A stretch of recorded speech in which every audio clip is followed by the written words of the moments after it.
The city never really slept, not in the way old books described nights of quiet towns and darkened windows. Here, in the industrial district where the neon lights bled into the black sky like fresh wounds, even midnight hummed with the groan of machinery and the chatter of people who had nowhere better to be. At the very edge of that restless quarter sat a diner whose cracked sign still flickered the word, "Open," though half its letters had burned out years ago. Inside, the air smelled faintly of recycled grease, cheap coffee, and the tang of ozone leaking from the power grid outside. It wasn't glamorous, not by any stretch, but it was where Lira made herself small every evening, wiping down tables, pouring coffee, and pretending she didn't notice the way customers looked at her. She kept her eyes down, the way she always did. People didn't like her eyes, golden, flecked with faint patterns that shimmered when the light caught them. She couldn't hide them, no matter how low she kept her lashes. She had tried contacts once, but they burned, as if her very body rejected the attempt at disguise. So she worked silently, hoping the dim lights of the diner blurred the edges of her difference. It never really did. The regulars noticed. They always noticed. "Hey, glitch girl, you gonna take our order or just stand there staring at the floor?" One man laughed from his booth, his voice carrying enough malice to draw a chuckle from his friends. Her lips trembled. She opened her mouth to speak, to give the standard, "What can I get for you?" But her words stumbled, catching on her tongue in that broken way they sometimes did. The stutter wasn't constant, but under the pressure of eyes, of mockery, it became her curse. The men smirked, satisfied, as if they had poked a strange animal just to see it flinch. She jotted their order silently on her pad instead, head bowed, cheeks hot with the familiar sting of shame.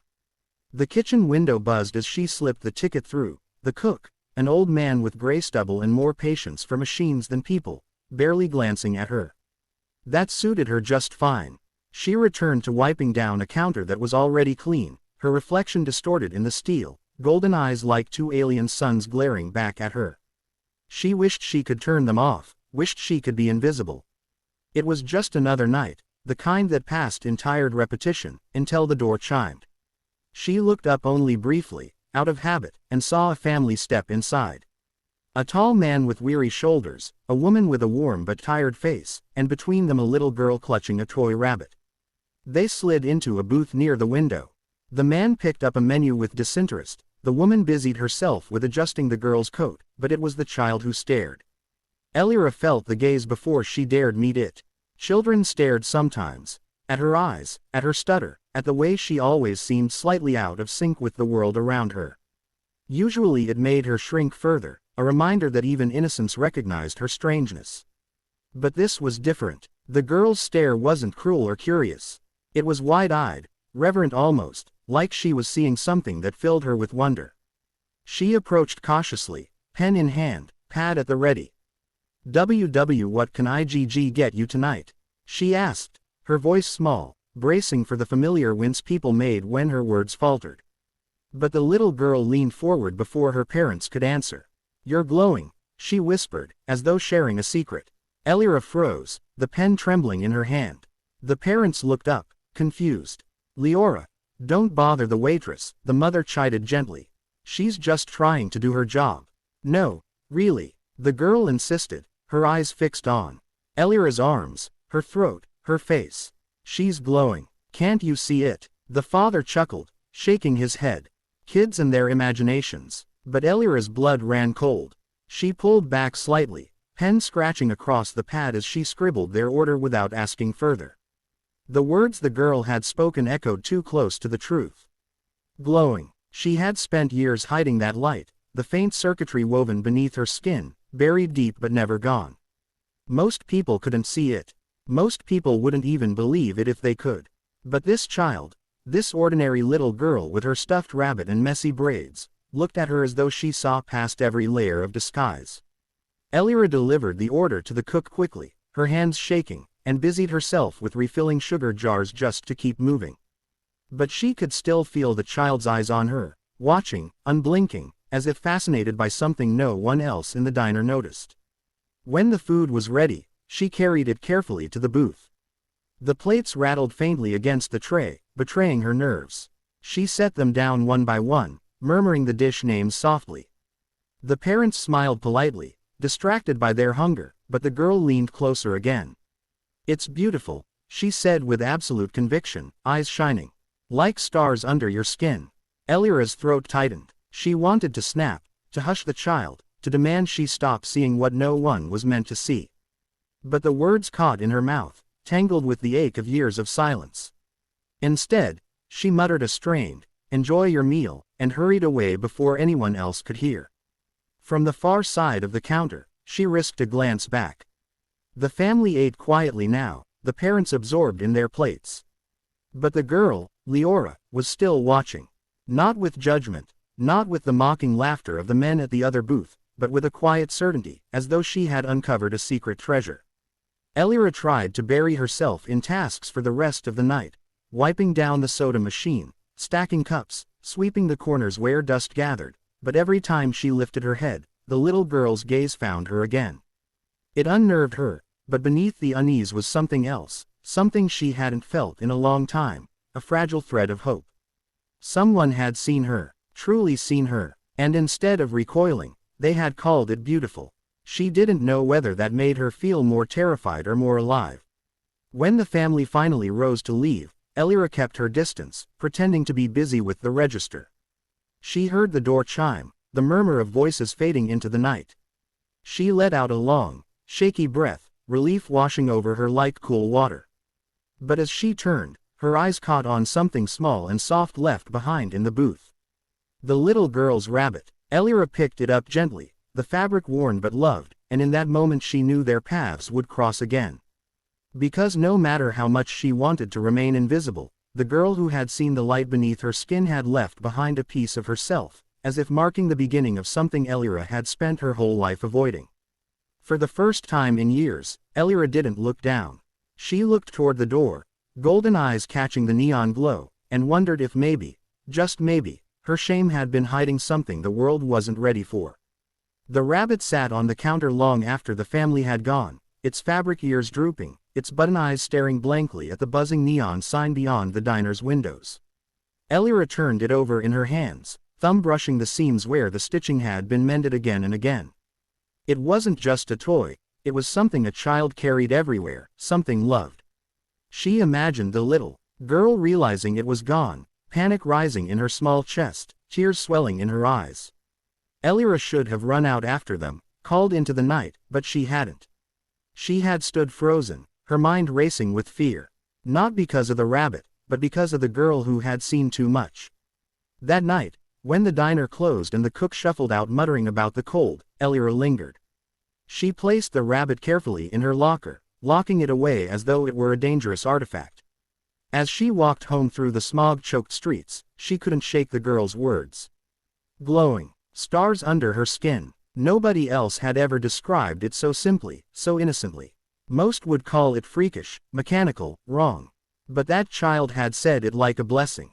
Lira's apartment was a narrow room above a shuttered factory, with a mattress on the floor and a single cracked window. She sat in the dim light, pulling back her sleeve. Under the pale flesh of her arm, faint lines pulsed, so faint most would mistake them for veins catching the light. But they weren't veins. They were circuitry, alive with the soft shimmer of stored energy. She flexed her hand, and the patterns flickered. She covered them quickly, a hollow laugh escaping her lips. The girl had seen what no one else ever had. How? The answer came the next afternoon. The bell above the diner door chimed, and Lira looked up instinctively. Her heart stuttered. The same family walked in, the girl tugging insistently at her mother's hand. She clutched the rabbit tightly to her chest now, as though afraid of losing it again. Lira's chest tightened. She hadn't taken it out of the locker. Had the child somehow known? They sat in the same booth. The parents chatted idly about groceries, bills, the dull things of ordinary life, but the girl's eyes went straight to Lira. That gaze was unwavering, searching, almost shining with its own light. Lira felt heat crawl up her neck. She turned away quickly, busying herself with menus, with silverware, with anything that didn't require her to face what she couldn't explain. When she finally approached, pen ready, she kept her eyes fixed firmly on the pad. What can I get you? She asked softly. The parents ordered quickly, distracted by their tired routine. But the girl leaned forward, chin resting on her rabbit's worn head. "You're hiding," she whispered. Elira's grip on her pen tightened. Her pulse thudded in her ears. She dared a glance at the child, whose expression was calm, not accusing but certain. The words sliced through her like a blade. "You can see it," Elira muttered under her breath, so low the parents wouldn't catch it. The girl nodded, as though this were the most natural thing in the world. "My eyes are different," Lira said simply. "My mom says it's because of a treatment when I was born. They fixed my sight, but now I see more than other people. I see the colors around things. I see the energy. Yours is the brightest I've ever seen." Energy. The word hung heavy between them. Elira's mind raced. She'd heard of genetic modifications given to infants, expensive procedures to cure illness, sharpen senses. But this was dangerous. If the child could see her circuitry, her light, it meant she couldn't hide forever. "You shouldn't tell anyone," Elira said, her voice harsher than she meant. The girl blinked, startled. "Do you understand? No one, not even your parents." "But why?" Lira tilted her head, her braids falling over her shoulders.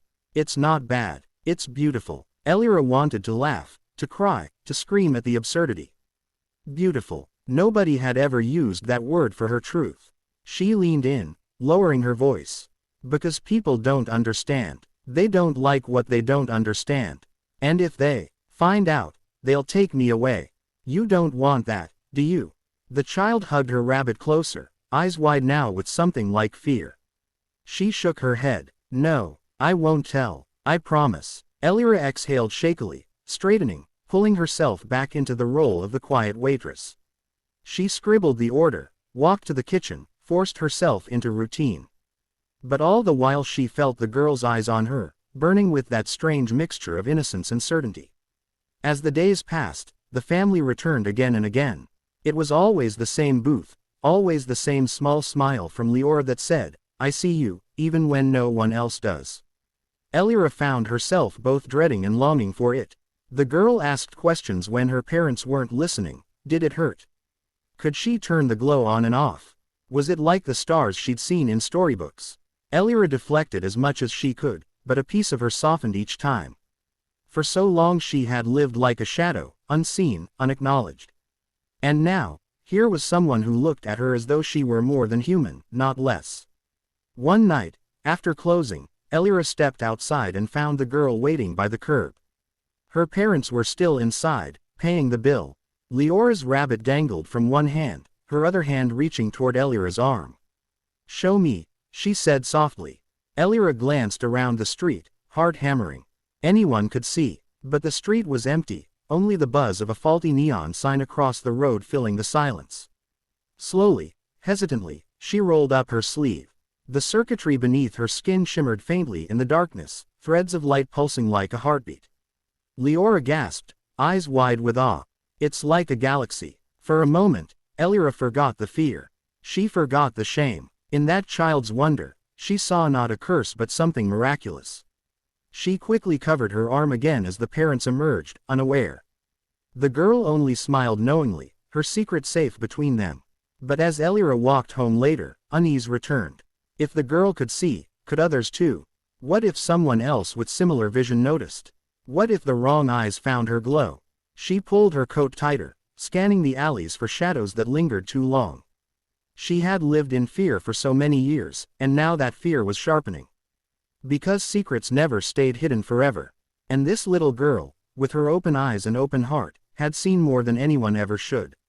For the first time, Elira wasn't sure if being seen was a gift or a danger. And somewhere deep inside, she knew the answer would come soon, whether she was ready or not.